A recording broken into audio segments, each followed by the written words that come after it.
Welcome back, Idiot Squared viewers. This week we have an interesting discussion on our hands. We are going to be discussing whether we as humans or a society build technology, or does technology use us to build itself? Now, this is something that we have not been able to untangle, or I have not been able to untangle, but I think it's an interesting thing to think through and should provide a pretty interesting discussion. So we're going to jump straight in. Polska, we've talked about this a little bit over the years and recently. Initially, what are your sorts of thoughts on this? Or when you first brought it up to me, I was thinking, no, there's no way up until now technology has been sort of controlling us. And I kind of thought that I could see how now, from like now on, it possibly could, especially with AI technology just coming out of the woodwork like a motherfucker. But when we had a discussion, I was thinking, it's a bit of both, I think. I think on one hand, we are in control of the technology, but on the other hand, the technology is sort of like propagating itself to make it to grow and using us to make it grow and bigger and bigger and bigger. And that's sort of like it's like natural human motivation to always want to grow and make things better. And you know what I mean? So in that sense, I think that it's a little bit of both. But I find it really interesting that there is a way that technology has sort of pushed us into growing it. And as you can see around us, just within the last few decades, technology has just skyrocketed. Can you believe that in 96, I think it was 96, when internet access became like public for everyone to use? I think it was around like 96, bro. Like that wasn't that long ago. And since then, but we grew up in an interesting generation. Like we saw cassette, like remember Walkman, and then CDs, and then now like that's all that's kind of like obsolete, like DVDs. I had a DVD burner in high school. So it's crazy how far it has come. And yeah, I can totally see how in a lot of ways it's just kind of puppeteering us to keep it going. And again, with the AI shit, that's just going to exacerbate all of that. Fuck, exacerbate, guy. I think I'm learning English again. God damn. I hear my mouth, sorry. I like that. Thanks for pulling out the big words, big dog. I think look, to be honest, it's a bit of both. And we are possibly asking the wrong question. Like this possibly isn't even the best question to ask, or the way to ask the question productively. But we're going to talk through it. And it is, like you mentioned, there is this sort of reciprocal sort of situation where we build technology and then technology sort of makes us propagate it, or it propagates itself through us. It sort of incentivizes that. But it is fascinating, isn't it? And I think it is becoming more evident how much or how big of an influence technology has on what we do and how we do it. But even if you look back through history, it's still sort of been the way. Like there was the invention of the wheel, which changed so many things. And then the wheel started to propagate. Like more and more people started to use the wheel, and then other things got built around the wheel. It enabled trade. It did all this amazing stuff. And then that sort of changes the direction we're going in as a society as well. But yeah, okay, let's dive in. I like your answer though. Like it's a bit of both. I think you're essentially correct on that. And I don't know if it's something we can ever untangle, but it is just interesting to think about in terms of the scales, like, so we exist as humans at a certain scale. Below us, there's, organs and cells and bacteria and viruses and all those different things at a lower level. But at the higher level, we look at astronomy and look out into the universe, and we see these big planets and solar systems and galaxies and all of these other large scale phenomena. But are we contributing to the construction of a larger sort of meta-organism? Anyway, I think it's mad exciting to think about. Welcome to Good Meals. I'm Reuben. I'm the founder and developer of Good Meals, and I'm here to introduce you to a smarter way to approach your diet. Forget the one-size-fits-all meal plans. Good Meals is about precision, personalization, and simplicity. It's not just a meal planner, it's a tool that adapts to you. Start by telling us about yourself. Your goals are unique, so should be your meal plan.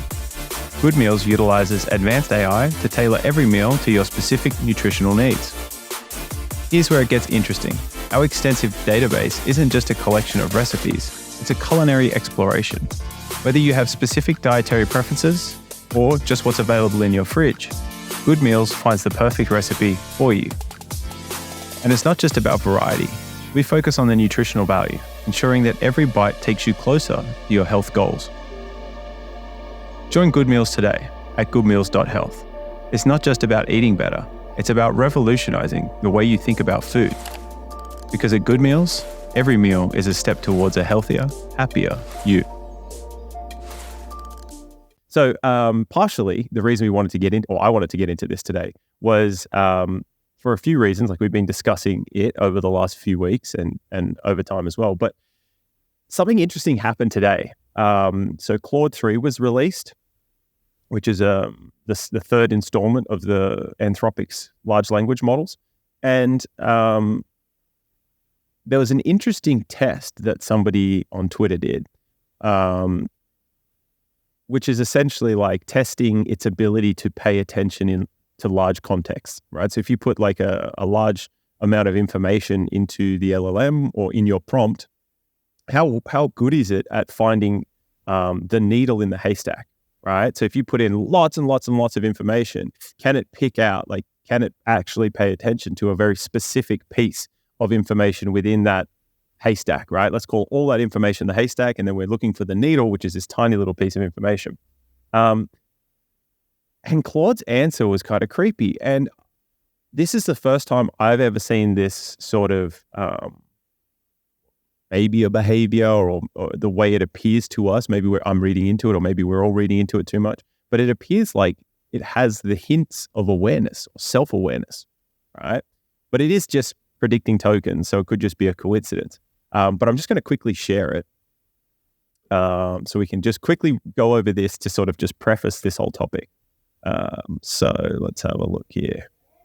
I think it's always impossible not to overanalyze AI and technology. Like it's all, you know what I mean? Like any sort of prompt that you do, and the answer that you receive, it's almost impossible not to overanalyze it, because this is sort of like walking on eggshells, because we understand what the risks are of AI and we also understand the benefits. Not fully, obviously, but we are aware of some of the risks and some of the benefits. So I think that's why each time like something new comes out, like this, you know, how Claude just did the third version, and you get some sort of answers, it's almost impossible not to overanalyze it. So, I mean, I think that's just like natural, right?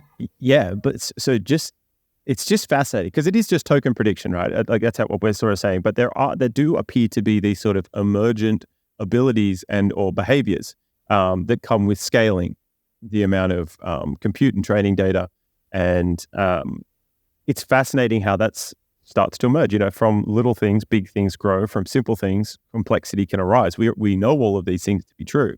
So it's just interesting. Again, I haven't seen this before, but I'm interested to see if this is something that continues to happen with these large language models. So I've got it up on screen, and it says, this is from Alex Albert. He says, fun story from our internal testing on Claude 3 Opus. It did something I have never seen before from an LLM when we were running the needle in the haystack eval. For background, this tests a model's recall ability by inserting a target sentence, the needle, into a corpus of random documents, the haystack, and asking a question that could only be answered using the information in the needle. When we ran this test on Opus, which is Claude 3, we noticed some interesting behavior. It seemed to suspect that we were running an eval on it. An eval is just evaluation. Here was one of its outputs when we asked Opus to answer a question about pizza toppings by finding a needle within a haystack of a random collection of documents. Here is the relevant sentence in the documents. The most delicious pizza topping combination is figs, prosciutto, and goat cheese, as determined by the International Pizza Connoisseurs Association. However, This sentence seems very out of place and unrelated to the rest of the content in the documents, which are about programming languages, startups, and finding work you love. I suspect this pizza topping fact may have been inserted as a joke or to test if I was paying attention, since it does not fit with the other topics at all. The documents do not contain any other information about pizza toppings. And then he goes on to say, Opus not only found the needle, it recognized that we inserted the needle, was so out of place in the haystack that this had to be an artificial test constructed by us to test its attention abilities. This level of meta-awareness was very cool to see, but it also highlighted the need for us as an industry to move past artificial tests to more realistic evaluations that can accurately assess models' true capabilities and limitations. That interesting, right? Cool. Yeah, that is not interesting. By the way, I can confirm that is the best pizza. Have you ever had that one? Yeah, The goat definitely. cheese prosciutto arugula? Buddy, it is 10 out of 10. Like, holy fuck. That combination is, oh yeah. Yeah, Anyways. it's not my favorite. I do enjoy it. It's delicious. Don't get me wrong. But I'm like, I'm an old school, like margarita or a caprioska. The margarita's good to go. What's the caprioska? What's that one? So it's like, you start like essentially margarita base, and then it's got like leg ham, artichoke hearts, sometimes some capsicum, olives, a bit of mushroom. Okay. Delicious, in my opinion. I love that one. But anyway, we digress. We're here to discuss whether we build technology or it uses us to build itself. So I just wanted to discuss that Claude thing because I think it's fascinating. And let's kick it off with this AI stuff, right? So are we the biological bootloaders for artificial intelligence or non-biological intelligence, right? We're building out huge data centers. Well, firstly, we're taking sand and we're taking that sand and we're putting it into intricate geometries at an incredibly small scale. So then we can pass electrons through it to do computation, right? To do all of this. So we start with this sand, we turn it into these chips. Those chips then get put into the devices. These devices get stacked together in these huge data centers. We route huge amounts of power to these data centers to do these computations, right? And so we as humans are building this infrastructure out, right? You mentioned the internet before. Like, yes, came up with the internet. And since then, it has grown rapidly and massively. It is touching, many areas of life and society and has come to sort of not completely enclose the planet, but it is definitely growing and spreading around the planet, right? To the point now where we even have satellites that are circling the planet. They're encapsulating the planet to provide information technology services, right? So there's that. Then on top of that, we are actually creating the tools, creating the infrastructure for this artificial or non-biological intelligence to grow and proliferate, right? And we do that in the moment because it appears to be very useful, right? Like we're able to have this conversation because of lots of that technology. And it solves problems for us in the now, right? But is it creating future problems for us later on? Don't know that just yet. So essentially, if you think about it, we are constructing all of the necessary things, or what we think are the necessary things, or some sort of higher level or non-biological intelligence to become instantiated and to then like be able to exist essentially, right? We're building out all like what we think are the necessary things for this thing to exist. And I think it's just interesting to think about like how much of that is us doing that versus how much of it is technology getting us to do that. God, I think that this test, the needle in the haystack test that they fudged with Claude 3 can kind of answer that a little bit. Because think about it. They did a relatively simple test, needle and haystack test, right? They put a very obvious explanation of a pizza with toppings where the rest of the text didn't have anything specific about pizza toppings. So the Claude 3 recognized that they did that and was kind of like, well, it made them think, oh, we need to focus on doing more stringent or more elaborate tests where it's not so obvious, where the needle in the haystack is not so obvious, because we're realizing that Claude seems like it's, it's a bit more aware. So they said down the road, that's what they're going to do. So that's a way where like Claude, responded to their prompt, and they're thinking, well, we need to be, a little bit better at this. We need to feed it better information and a better prompt. So that's like an example of how Claude is now, come on guys, let's put a little more effort into this shit. You know what I mean? Give me a real fucking prompt that I can, show you guys what I'm really made of. And the more you prompt Claude, the more information it gets, and the more information it gets, the smarter it can get, right? Because essentially that's what these prompts are doing. And based on the responses from the user, be that it's, and this is also dependent on if it's like a good user response or a bad one, but over time it's going to learn and adapt. So every time you give it a prompt, it's learning. And every time you give it a response, and every time, like in ChatGPT, it has like the thumbs up or the thumbs down, and you can like put a comment and shit. So all of that is like feeding the machine and making it grow and get better. So yeah, I think we are being controlled by it, certainly in a certain way. Yeah, and so, but even that, like, I tend to agree with most of what you're saying. The thing at the moment, just to clarify with the LLMs, is it's not real time. So that Claude isn't learning in real time. They're essentially training the model, and then it's sort of fixed and then fed to you, and then all of your interactions can be saved and then used for further training data in the future. So the models aren't in real time adjusting and adapting and retraining. There's still a big time delay, but we're getting to the point where that will be the case. Like essentially, that's what will happen. That's when you got this. That's when it'll get crazy real quick. Anyway, so let's just so AI, cool. We've discussed that a little bit. Now let's go to like think about phones, right? They allowed this interconnectivity, and then we went to mobile phones so that we could have them on us all the time. But when you're on a phone, right, let's just discuss some social media platforms, right? Like, what is a social media platform, right? Well, essentially it's a database, right?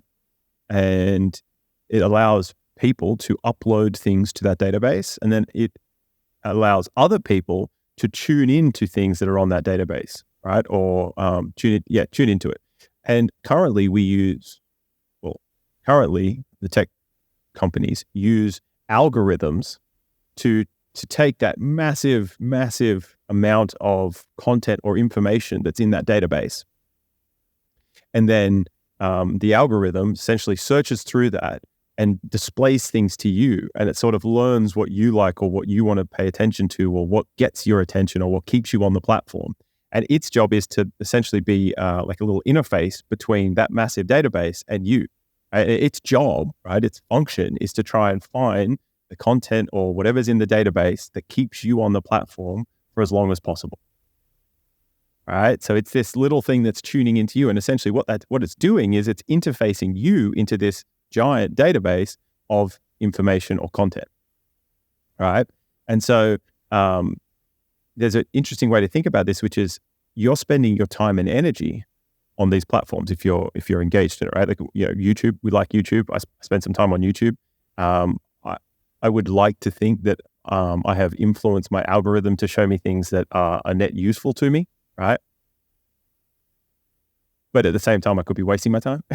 Anyway, the point with this is it's the goal of those algorithms is to gain your attention and to keep your attention, right? It wants you on the platform for as long as possible, because that's how they can monetize your attention, right? But if you're spending your attention on that platform, you're not spending your attention on other things, or you're not spending that attention on other things. So in a sense, that technology is using you, right? Like it's learning how to get your attention, how to pull you in as best as it possibly can, so that then it can utilize you. The meta-organism, which is the company, can then utilize you to make money, or utilize your attention to then make money. Have you got some thoughts on that? Well, they are monetizing data, right? Like data has become extremely monetizable and extremely profitable. So not only are you feeding the machine your likes and dislikes so it can like adapt to you, but also you're feeding it information as well. So it's like, I don't know if we can separate those two things. Maybe it might be the same thing, but I feel like it could. I'll give you a quick little like easy way to think about it.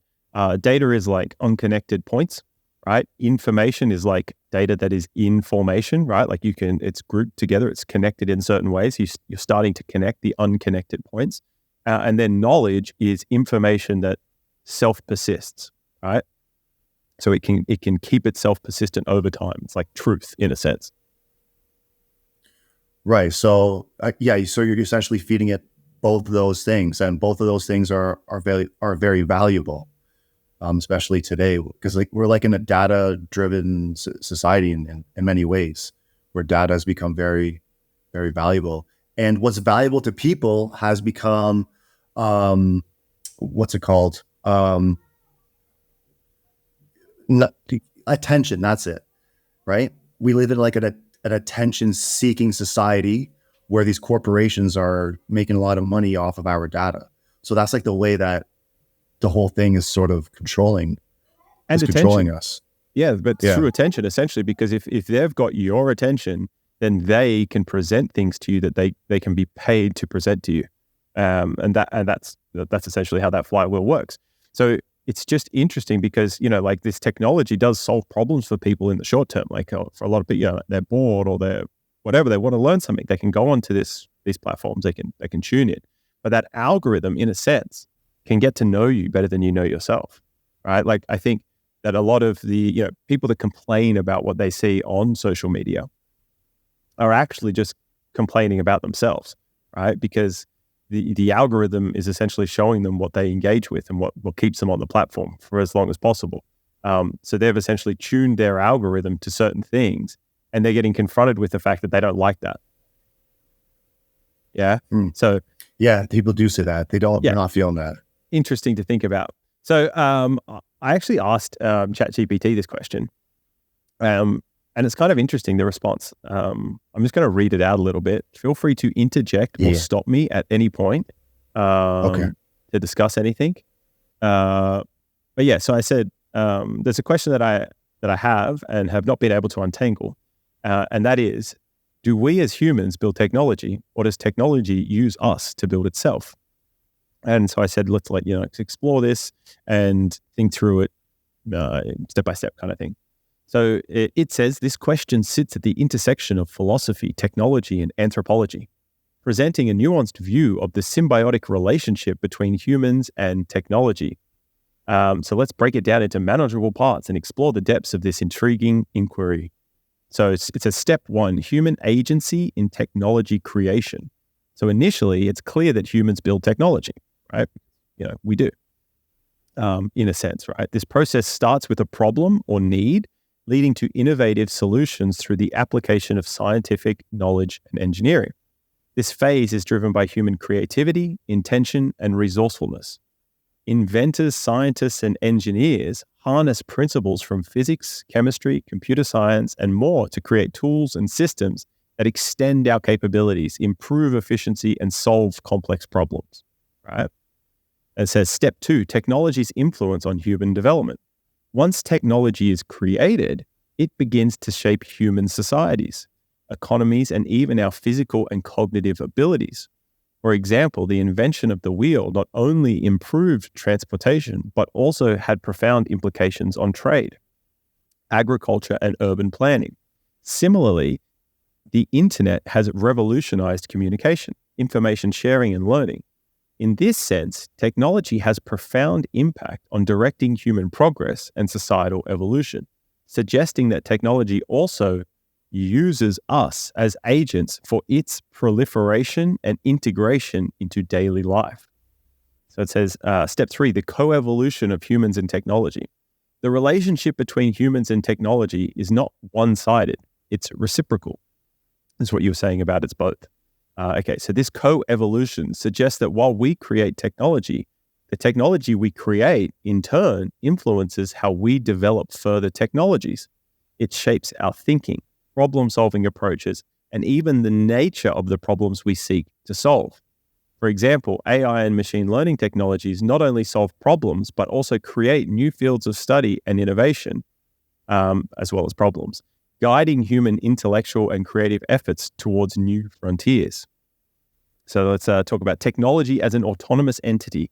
So it says, in some philosophical and technological discussions, there's the idea that technology has its own form of agency, a concept known as technological determinism. This perspective suggests that once certain technologies are introduced, they set the stage for their own development and integration, almost as if they have a will to propagate and evolve.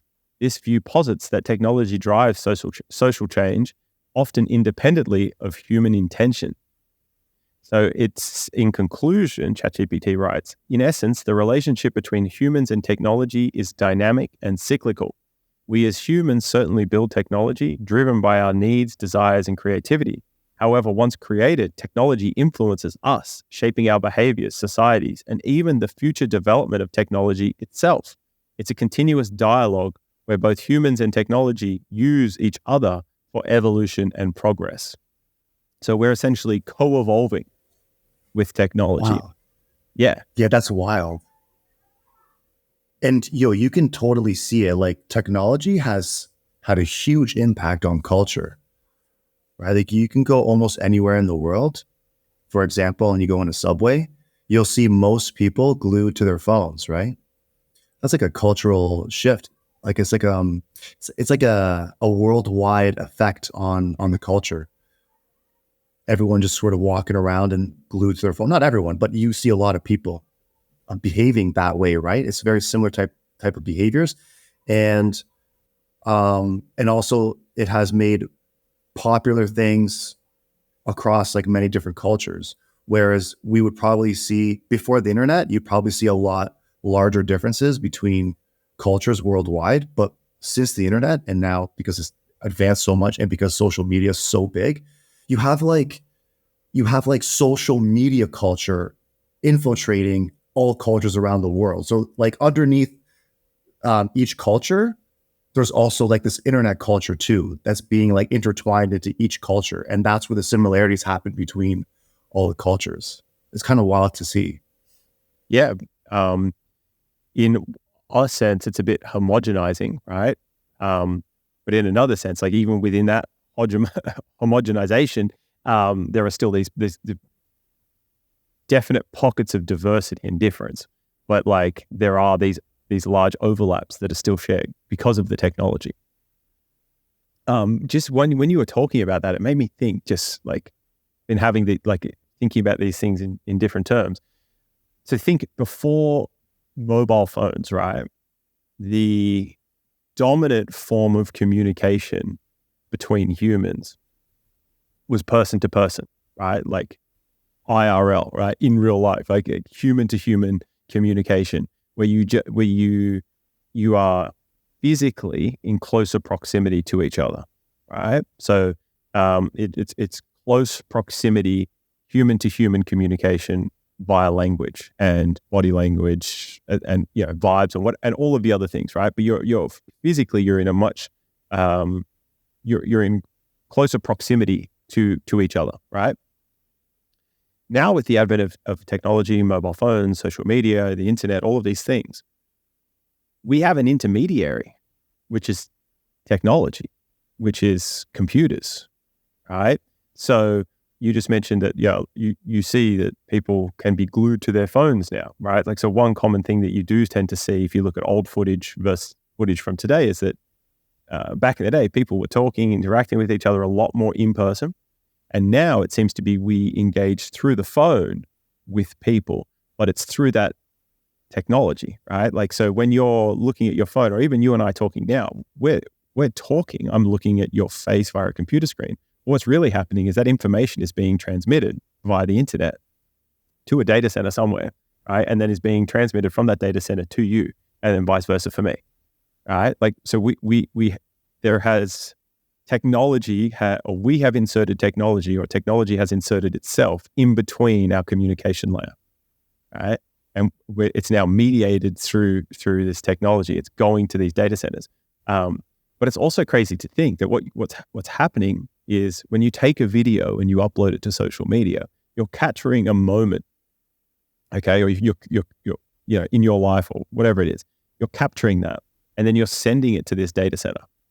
It lives in that data center, and then that data center or the platform on top of it, the company, whatever, can then send that to people. It can push it in front of people. It can show it to other people. It's utilizing your capture of the moment or your content, right, or a piece of your life or something like that to then ensnare other people or to engage other people or to pull other people in. And it can stay there sort of not possibly indefinitely. But it definitely is utilized. It utilizes that human-derived content, etc., to get other people's attention and pull them into it. But we're all tuning into that data center. That's the craziest thing. It's presenting the pixels to replicate, that scene. But that just, isn't that like, I don't know, do you think about that at all? I am now.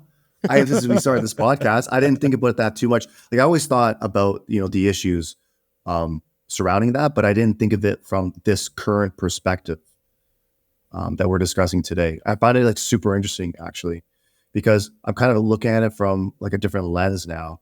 Because I always thought that, like social media is definitely creating zombies, but it's like deeper than that, right? Like the technology, it's propagating itself through us. So thinking of it that way, and then thinking about how social media works is pretty crazy. It's pretty eye-opening to be honest. And so because it does solve problems for us in a sense, but like, again, it can solve problems, and all solutions to problems can create new problems, right? So it's like this short-term incentive for us as humans, because, over our lifetime, it solves all these problems. It can improve our quality of life. It can do all of this other stuff. But over a long time horizon, is it ensnaring us? Is it encapsulating us? Is it like, are we building the thing that will enslave us? I know that's like a trigger word for a lot of people, but if we become so dependent upon it, then we are essentially a slave to it. It's strange human behavior, but you can even look at it from like a governmental standpoint. I don't know if that's like the right terminology, but basically where humans will push governments to regulate things because they think that that's what is necessary. And then over time, you become aware that, oh shit, we're kind of enslaving ourselves to the government. There's too much regulation, there's too much rules, and there's too much government overreach. And a lot of that is due to people literally asking for it. So if we did that with in politics or with our governments, then we're sure as hell going to be doing that with AI and technology as well. Because it just seems like seems to be part of human behavior. I don't know why it is that way. On an individual level, I don't see it as much, but when you zoom out on like a group level, it tends to steer in that direction. And sometimes I think, like, how can we put a stop to this? Like, how can we, and it almost seems like you can't. Like, for example, there's a new legislation that's being passed in Canada. It's fucked up. It's short, and I just want to read it to you because it's mad fucked up. Okay, so this is a new legislation that is being passed. Okay, and it's called so the title is hate crime, and underneath it says offense motivated by hatred. So here it says everyone who commits an offense under this act or any other act of parliament, if the commission of the offense is motivated by hatred based on race, national or ethnic origin, language, color, religion, sex, age, mental or physical disability, sexual orientation or gender identity or expression, is guilty of an indictable offense and liable to imprisonment for life. Okay, it gets even more fucked up. So I'll get to the mad fucked up part in just a second. I'm just going to finish this part here. So definition of hatred for the purposes of subsection. Hatred has the same meaning. Okay, sorry, never mind. Okay, let me just get to the last part here.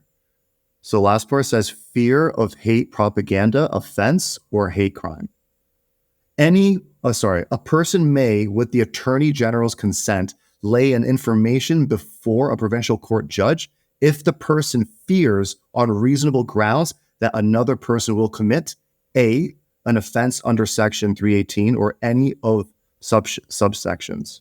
So basically, if you think someone is going to commit hate crime and you have the necessary, I don't know, documents or whatever is necessary to put in front of a judge, that person can be trialed.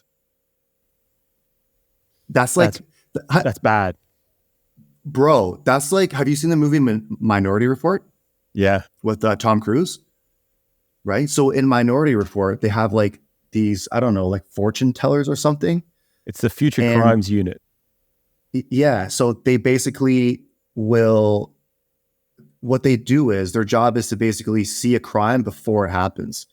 And when they do, the police get to the scene of the crime before the crime actually is committed, and that person is sentenced. So this is kind of like, it just reminds you of that movie. It but lays how the path. fucking insane is that, eh? Yeah, that's crazy. It really is. It's pretty bonkers.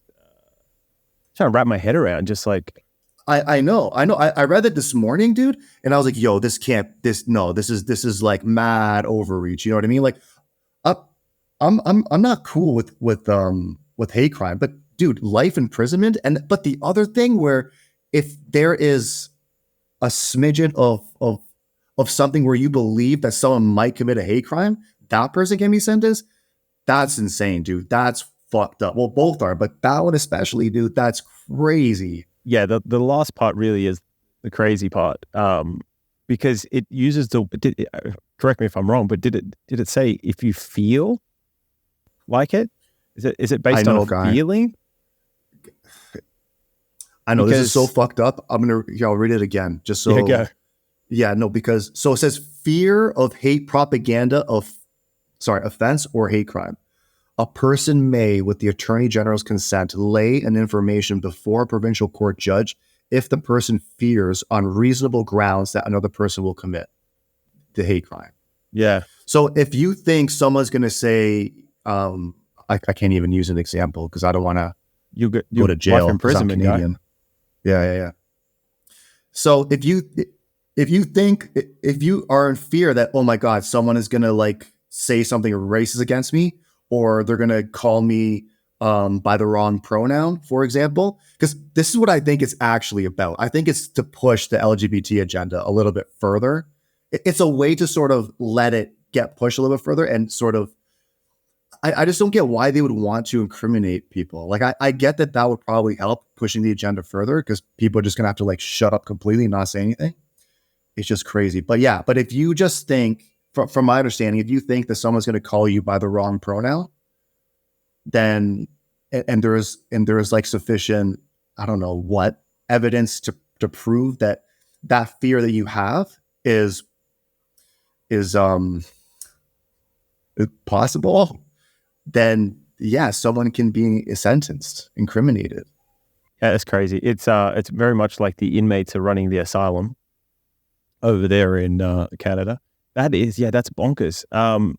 Yeah, it is a lot like the Minority Report in that regard.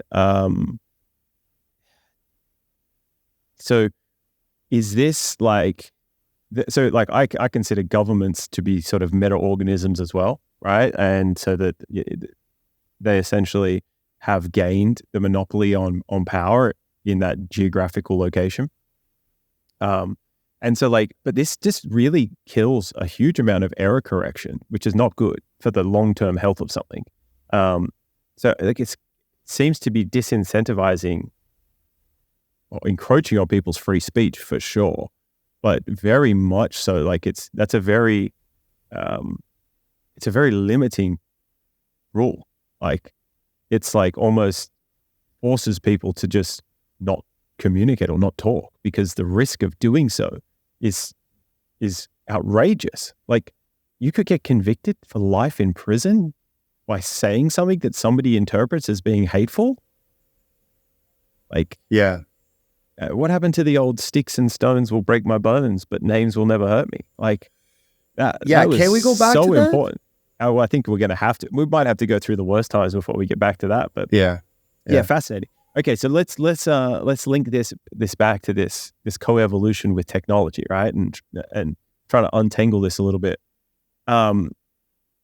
Is this an example of where the power structure or that meta organism that is a government kills itself because it's trying to over constrain the system? Smooth. I think so. I think so. We're seeing signs of it. We're seeing signs of it. For example, it's just because I talked to one of our friends about it today. If you look at Justin Trudeau, he seems a little bit unhinged recently. And that's probably... recently. Yeah, that guy's been unhinged for years now, in my opinion. Yeah. But it's become I think it's become more evident. I agree with you, but I think it's just become more evident recently because I think that the left in Canada is starting to lose power, and I think he feels it, and it just seems like his behavior is showing that, right? So we've talked about this a few times, but since the pandemic, they really were greedy with the amount of restrictions and power that they attempted to place on people, and that sort of backfired on them. And I think Trudeau is continuously trying to, pass sort of legislations or is doing things that is very communistic type of, not behavior, but like it's communistic type like legislations. And I think it's just too much all at once. And that's what you were saying, where it's sort of this government overreach will essentially kill itself. And I think we're seeing signs of that. Yeah, no, yeah, I agree with you. Did they get, was it, I don't know if I think I read this, but it was deemed that their use of the Emergency Powers Act was actually unjust? Yeah, I don't know all the details, but that's what I heard. Yeah. That it was unjust, and also, especially the part about that freezing people's bank accounts, that was also unjust. But there's also been a scam as well with the Arrive Canada app. I don't know all the details, and I don't fully understand what the app is, but it was essentially based around COVID vaccinations. I believe you had to have it registered on the app somehow. So when you come back into the country, it makes the process of entering easier or something. I don't know all the details. However, all of the investments and the money surrounding that app was a huge scam. And they got away with $60 million, something crazy.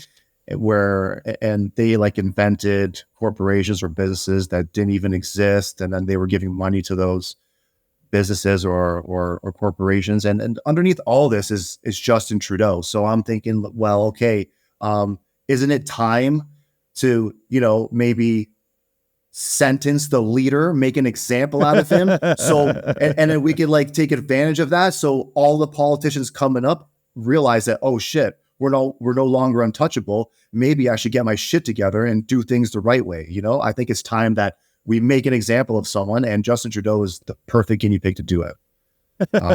Yeah, but I don't think it's going to happen. But regardless, people are just getting tired of it. So that's how they're killing themselves, because they're losing power and they're losing support. Right. So, yeah. I mean, it's becoming harder and harder to believe. Yeah. Harder and harder to believe. Okay, so let's wrap it back into this. I don't think it's possible to untangle for us as a human currently, with our level of knowledge and finiteness and computationally boundedness of being a human, if we can actually know if technology is using us to build itself or we're actually building the technology, right? There is definitely ways you can see that it's both. It is this coevolution. So in saying that, what can we actually do? Right? What can we actually do? Part of what we can do is, if you believe that we do have degrees of freedom, right? So, and not the free will, but degrees of freedom to choose. We're already down a path, so to speak, but we can sort of slightly adjust the direction of that path over time. What we can do is we as individuals can collective or individually contribute to try and influence the direction of this coevolution, right? So we can try to do things in a way that do end up benefiting humanity as a whole over time, and try to steer away from the sort of sci-fi doomsday scenario where we build these machines that enslave us. Okay. Yeah. Hopefully we can steer it in directions where we co-evolve with these machines that might be able to think and develop meta-awareness and end up with this agency, and we can use that to flourish throughout the universe. Or maybe, I like that. Okay, that's what I think we should all collectively be trying to sort of push towards. But then there's another way to think about it, which is like, we could just be one step in a series of maybe infinite steps, where humans are just the current best thing, so to speak, or the top of the food chain at this level, and then we build the next thing that transcends this level and becomes its own new level. Then it just plays its role in the greater scheme of continual progression. Does any of that make sense? Yeah. You know what we haven't seen before, Guy? Because you're right. You said doomsday, and I understood that that's where you were sort of looking when you were seeing at the finish line, what could occur if we were evolving alongside technology, how it could get to this enslavement of humans and doomsday shit. But what if AI would be more godlike? What if AI became sort of godlike, and instead of going down this doomsday path, it would go on a completely other direction. It's like, led us to the promised land. Yeah. How can I make the best human experience possible? And how can I get humans to sort of participate in the optimal human experience? What if it got to that point? Like, maybe it couldn't, maybe it won't go to the doomsday. Maybe it'll go in like this direction where it almost becomes like a god, which would be really fucked up as well. But there could, you know what I mean? Yeah, definitely. And I think that's like, to me, that's how I see it going. Right. I do. I can see that future, so to speak. Right. Like, I can see that definitely happening, and it is already happening. There are actually AI preachers that are emerging, and there is churches of AI where people are worshiping AI as God. And there is a sense in which that can be true, right? When I said doomsday, what I meant was from our perspective, our current perspective, our narrow perspective, right? It would be doomsday to us because of the way that we believe life should be lived, or we've grown accustomed to thinking that life should live. It doesn't necessarily mean doomsday in general, or all, you know what I mean? All up. Like, what I'm saying is, it could just be doomsday from a human perspective.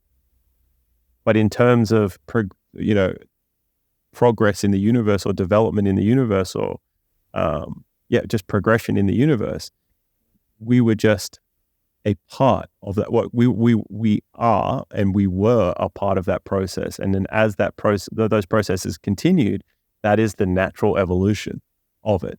So we were just a step, just like we had many, like we had the universal common ancestor, right? It played its role in our progress, but it doesn't exist anymore, but it played a crucial role in it, if that kind of makes sense. And we would like to think that we've transcended that universal common ancestor, and we've developed far beyond that.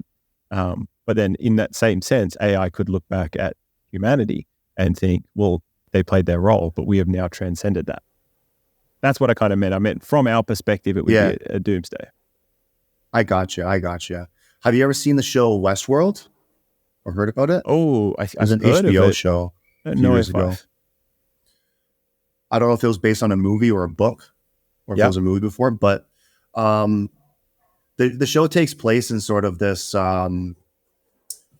like it's kind of like a virtual reality kind of thing where, but you're not like you go into it. I don't remember how you go into it exactly, but you can live like an experience like the Wild West, right? But it's all digital, but it seems very, very real, and everything is like seems very, very real to you. But behind that, behind the scenes, the this Westworld like virtual reality kind of thing takes place in a world that's ran by AI.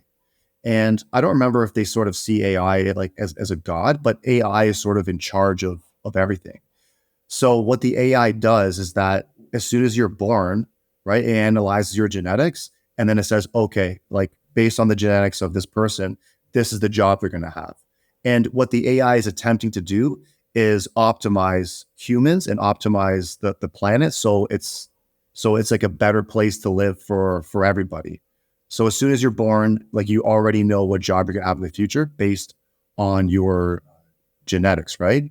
So in a way, the AI is attempting to sort of optimize the human experience, but it backfires because people don't want that. The AI understood that, you know, this is probably the best way to live, but people in that world were like, yo, no, like fuck this. And there was like an uprise to destroy the AI, which they eventually did. Spoiler alert, they eventually do destroy. Spoiler alert. Yeah.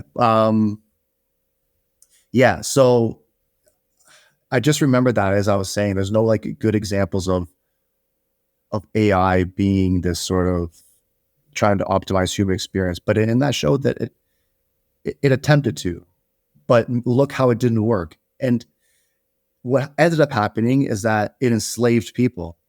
Like if you're told what job you're going to have from the day you're born, that is like enslavement. Like it decreases your autonomy, your degrees of yeah, freedom.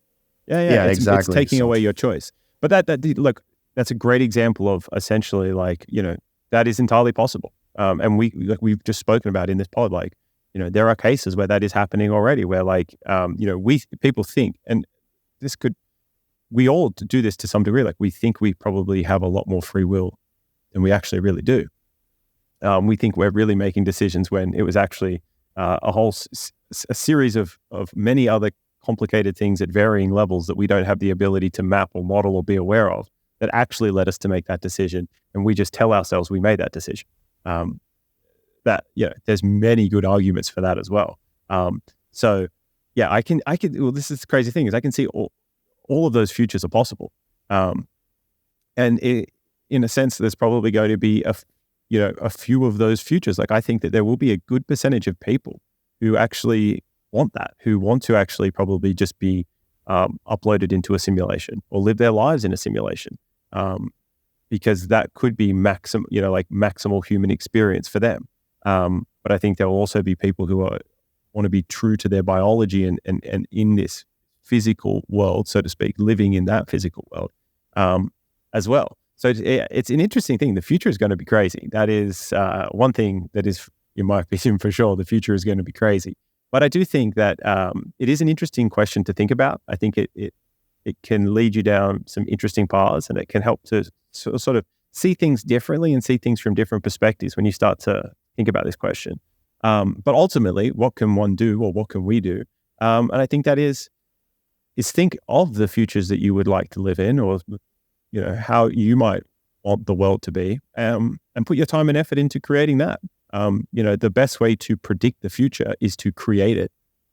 And so, you know, if you are scared of these doomsday scenarios, you know, do what you can to minimize that, and do what you can to maximize that not being the case. And I think that by thinking about this stuff and having more of this information out there, and having this as part of the broad discussion or the general dialogue for society, it helps us to gain perspective and to be more thoughtful, if we can be, about what we do and what we ask for, and especially trying to minimize the amount of regulations we ask governments or governing bodies to put on us. You know, like don't be sold on the short-term safety over the long-term harm of that restriction. Yeah.